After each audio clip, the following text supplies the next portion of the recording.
interested in watercolor but don't know what supplies you need to start? Well, this video is for you. Welcome to my beginner's guide to watercolor.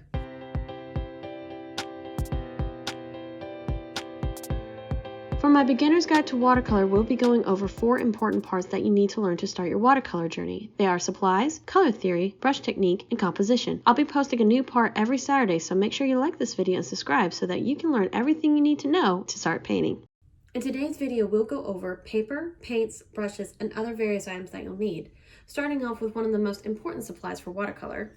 This is your vehicle for your art, but you need to make sure that you have the right paper. What you're looking for is watercolor paper. Watercolor paper is made specifically to adhere water much better than sketch and drawing pads. Now I have these 2 watercolor pads. They look the same, just different sizes, but that's not all. Take note of these numbers here. This is what you need to look for when you buy these. This is called GSM, or grams per square meter, a measurement for thickness of the paper. The higher the number, the more water it's able to handle. I recommend the 300 GSM, or 140 pound in American units. It won't warp as much. 190 GSM or 90 pound is alright to have for practice and swatch colors, but for more serious pieces, the 140 is a better choice. You might have seen this on the cover of your pad. This means how it was made. Cold press will have more of a texture feel to them, and hot press will be smooth. There's no wrong or right one, it's all about preference. Some artists prefer hot press, and some prefer cold press. I prefer cold press. You should try both types and see what you're comfortable with. As to what brands to get, you can easily start with some of the store brands like Artist Loft. They have various sizes, and if you don't like them, I suggest getting a big size and cutting them into smaller pieces. There's so many brands and paints out there, it can be a little overwhelming when you're trying to figure out which ones to invest in. There's also tubes and pan sets, so what do you get? I personally get tubes. You get more than a pan set, and you can customize your palette however you want. The thing about tubes is when you use them, you have to wait for the paint to dry first, but that's the great thing about watercolor paints is that they can dry out but be refreshed with a spritz of water. However, with tubes, if you use them immediately, you'll end up with globby strokes in your art. Set up your palette the night before and let it dry overnight. With pans, the paint is already set up for immediate painting with a simple douse of water. Now, I kept mentioning wetting the watercolor, which is not simply dabbing a wet brush into the paint and scrubbing at it.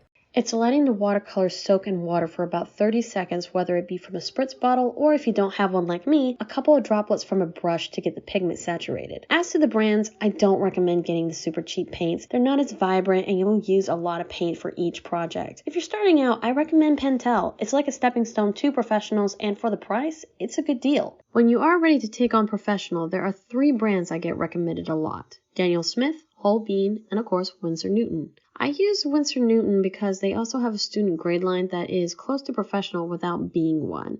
Due to the quality of the professional line, the paints are a bit expensive, so it might take a while to build your collection, but I can recommend what paints to get first. When picking out paints, think about what colors you use the most. If you paint a lot of buildings, landscapes, or people, you should consider getting those colors needed for those subjects and build from there. Brushes were so confusing to me. I would see people paint with fine liner brushes like this, but also with big fat round brushes like this, and I would be amazed by the wizardry.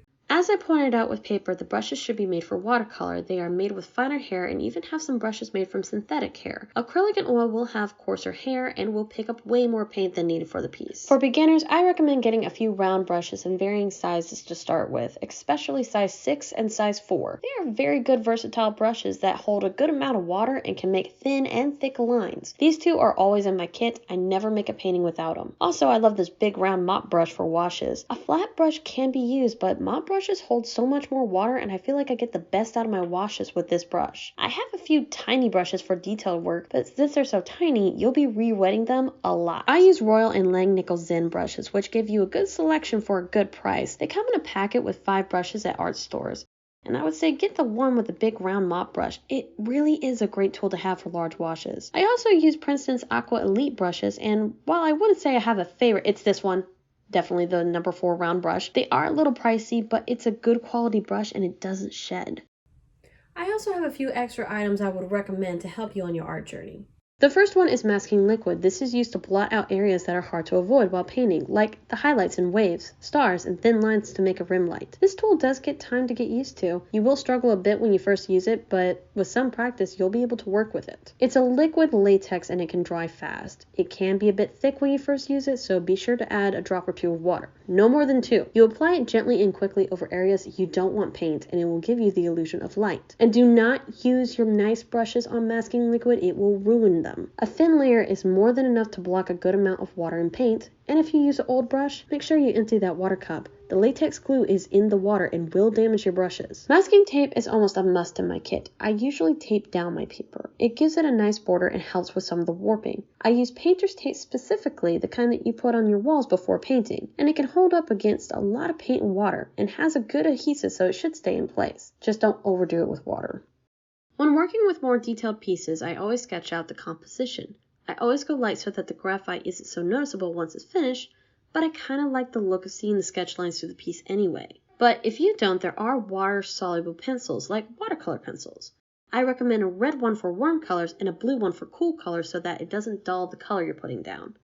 Another thing to have is a nice sturdy backing to tape your paper to. This will let you be able to set your piece aside and work on other things so that you don't have to sit and wait for the paint to dry. I tape my pieces to good sturdy cardboard and I will replace them eventually, but I do get boxes from time to time for the mail, so I just cut one up and add it to my collection. I sometimes even use the backing of my watercolor pad after I've used up the paper. It's still cardboard and it will warp over much use, so just get another pad that size to replace it. I would also suggest gel pens as well, especially white gel pens. This is an easy way to do some highlights, but remember, it's not a fine tip. However, it can be used over painted areas. They can get a bit gunked up, so it's not always reliable, but I do appreciate the save when I forget highlights or if I need more stars. Lastly, get something to hold your artwork. I use these pocket expanding file folders. It's great for organizing your work so you don't have to dig for them to look for that specific piece you did a few months back. Plus, you can find them just about anywhere. I got mine at a Walmart. And that concludes our first part of my beginner guide to watercolor. If you learned something new from this video, or if you have a question, leave a comment below and I'll respond to all of them. Make sure you follow for part 2 and I'll see you next week.